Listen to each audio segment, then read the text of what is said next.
दोस्तों, मैं हूं आपका दोस्त और आपके लिए लाया हूं आपके ही काम की बात। जी हाँ दोस्तों, मैं आपसे बात करने वाला हूं न्यू पेंशन स्कीम के बारे में। क्या है new pension scheme?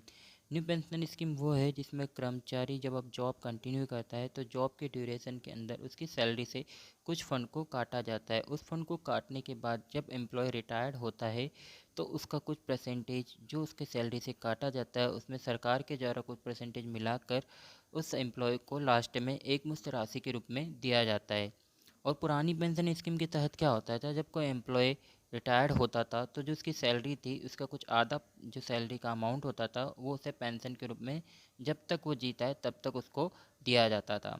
Okay, then उसके बाद क्या होता था कि न्यू पेंशन स्कीम के तहत अगर कर्मचारी दिवंगत भी हो जाता है तो उसके परिवार वालों को कोई बेनिफिट नहीं होता है। बट पुरानी पेंशन स्कीम के तहत ये बेनिफिट था कि अगर परिजन दिवंगत हो जाता है, सपोज जो कर्मचारी वो दिवंगत हो जाता है तो उसके परिवार को कहीं ना कहीं मिलता है इस चीज़ का। और नई पेंशन स्कीम में ये बेनिफिट कभी भी नहीं मिलता है।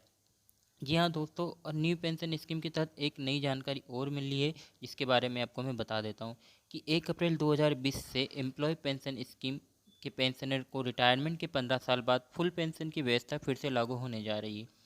श्रम मंत्रालय ने इस बात को अधिसूचना जारी की है कि पेंशन के नियम के मुताबिक उपयोग और पेंशन धारक जिन्हें रिटायरमेंट के बाद पेंशन कमिट का विकल्प चुना था उन्हें 1 अप्रैल से बढ़ी हुई पेंशन मिलेगी। वे कर्मचारी जो अप्रैल 2005 को रिटायर्ड हुए थे अब उन्हें 1 अप्रैल 2020 से ज़्यादा पेंशन मिलेगी। मतलब जो रिटायर्ड हुए थे उन्हें भी अब ज़्यादा पेंशन मिलेगी। बता दें कि श्रम और रोजगार मंत्रालय ने कर्मचारी पेंशन योजना 1995 में संशोधन किया है। श्रम मंत्रालय ने 2009 में इस नियम को वापस ले लिया था, लेकिन अब एम्प्लॉय पेंशन स्कीम के 12-20 के तहत जिन्हें 12A के तहत कम्यूट विकल्प चुना है उन्हें इसका फ़ायदा जरूर होगा।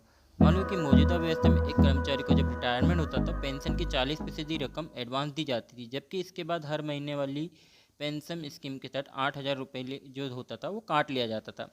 ऐसा आखिरी तक किया जाता था, लेकिन अब जो नई व्यवस्था के तहत ऐसा 15 साल तक ही संभव होगा।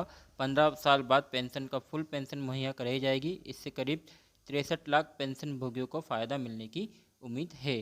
पुराने नियमों के मुताबिक यदि कर्मचारी अपने रिटायरमेंट के बाद अपनी पेंशन से कम्यूटेशन की सुविधा लेता है, यानी पेंशन के फंड से कुछ राशि एक साथ लेता है, तो फिर कर्मचारी का बाकी का पेंशन राशि के हिसाब से कम पेंशन का भुगतान किया जाता है। तो ये दोस्तों, ये जो रिलेटेड जानकारी थी, पेंशन से रिलेटेड जानकारी थी, ये आपके बड़े काम की चीज़ होती है। और ऐसी ही नई जानकारी के लिए आप मेरे चैनल को सब्सक्राइब करें, शेयर करें, फॉलो करें और साथ साथ में इसे जो लाइक का बटन है उसे दबाना ना भूलें। आगे जो जानकारी मैं अनुकंपा के बारे में है वो जानकारी मैं आपको बताना चाहता हूँ। और सुनिए अनुकंपा के बारे में क्या जान। तो दोस्तों, सबसे पहले मैं बता देता हूँ कि अनुकंपा क्या होती है। अनुकंपा ये होती है कि जब किसी भी दिवंगत का की डेथ हो जाती है, जो सरकारी कर्मचारी रहते हैं, जो गवर्नमेंट एम्प्लॉय रहते हैं, तो उनकी डेथ हो जाने के बाद ये जब वो जिनका निधन हो जाता है तो उनके बाद में एक सहानुभूतिपूर्ण गवर्नमेंट के द्वारा उनकी जो रिलेटिव रहते हैं, उनके जो परिवार वाले रहते हैं, उनको एक नौकरी दी जाती है, सरकारी जॉब दी जाती है, जिसे अनुकंपा कहते हैं। ये अनुकंपा उनके परिवार में जितने भी सदस्य होते हैं, उनके भाई होते हैं या बहन होती है, या फिर अगर वो शादीशुदा हैं तो उनके जो बच्चे होते हैं, उनकी वाइफ या फिर उनके जो बच्चे, जो जैसे लड़का या लड़की, उसे प्रदान की जाती है। अब इसमें एक नया नियम आया है कि अगर सपोज उनकी जो लड़की है उसकी शादी हो जाती है तो उसे भी अनुकंपा नियुक्ति प्रदान की जा सकती है। ये सुप्रीम कोर्ट का फैसला है। ओके, देन उसके बाद क्या होता है कि अनुकंपा के तहत ऐसा रहता है कि जो आवेदन करने वाला रहता है उसको पूर्ण सहमति होनी चाहिए अपने परिवार की, अपनी फैमिली की, ताकि वो अनुकंपा के लिए जब भी आवेदन करें तो कोई भी उसमें आवेदन के अंदर किसी भी प्रकार का कोई अड़चन पैदा ना हो।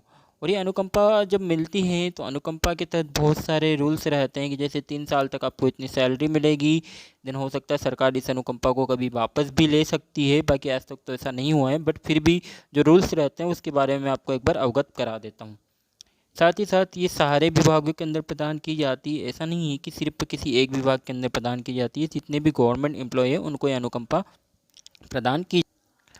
आपको एक अलग बात बता देता हूँ कि अनुकंपा के लिए जब भी कोई दिवंगत होता है, स्वर्गवासी होता है, तो आपके पास 7 साल का समय होता है कि जिसके अंतर्गत आप आवेदन कर सकते हैं। ओके, तो आवेदन कैसे करना होता है इसको मैं आपको बता चुका हूँ, एक बार पुनः बता देता हूँ कि आवेदन करने के लिए सबसे पहले आपको जिस भी संस्था में, जिस भी जगह आपके परिजन काम करते थे, उस जगह पर जाकर आपको एक आवेदन बनाना होता है। आवेदन कैसे बनाना है इसकी वीडियो की लिंक भी मैं आपको इस वीडियो के अंत में दे दूँगा, तो आपको पता चल जाएगा कि आवेदन आपको कैसे बनाना है, किस प्रकार से आप आवेदन बनाकर वहाँ पर दे सकते हैं, संस्था के अंदर दे सकते हैं, जिससे कि जल्द से जल्द आपके आवेदन पर कार्रवाई हो और जल्द से जल्द आपको अनुकंपा नियुक्ति मिल सके। हर एक जो विभाग रहता है उसमें अनुकंपा नियुक्ति के लिए आवेदन अलग अलग प्रकार से होता है, अलग अलग जगह आपको देना होता है। पहले जहाँ पर आपके पिताजी या माताजी या जो भी परिजन जो कि सरकारी कर्मचारी था, उन्हें जहाँ पर वो जॉब करते थे पहले वहाँ पर, उसके बाद ज़िले में जहाँ पर भी आपको पहले आवेदन देना होता था, उसके बारे में भी सारी जानकारी आपको उस वीडियो में मिल जाएगी। साथ ही साथ आपको बताना चाहता हूँ कि इसके लिए जो पात्र होते हैं वो कितने पात्र होते हैं। तो दोस्तों, मैं आपको अभी तक अनुकंपा से रिलेटेड सारे नियम बता चुका हूं। अब आपको आगे बताता हूं कि अनुकंपा नियुक्ति आपको मिलेगी कैसे।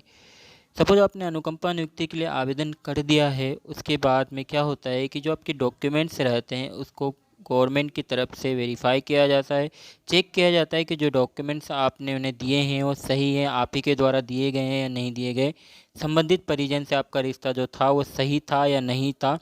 तो ये सारी जानकारी जब चेक हो जाती है, पूरे तरीके से वेरिफिकेशन हो जाती, उन वेरिफिकेशन को पूरा करने के पश्चात आपकी अनुकंपा नियुक्ति पर सरकार की ओर से पहल की जाती है। पहल के अंतर्गत क्या होता है कि आपके यहाँ पर एक जो जॉब के लिए लेटर रहता है, वो जॉब का लेटर आपके यहाँ पे प्रस्तुत किया जाता है, जिसको नियुक्ति पत्र बोलते हैं। ओके, जब अब नियुक्ति पत्र आपके यहाँ पे आ जाता है तो उस नियुक्ति पत्र के अंदर आपको ये बताया जाता है कि किस पोस्ट पर आपको ज्वाइनिंग दी जाएगी, कितनी सैलरी रहेगी और किस दिनांक से आपको ज्वाइन करना है।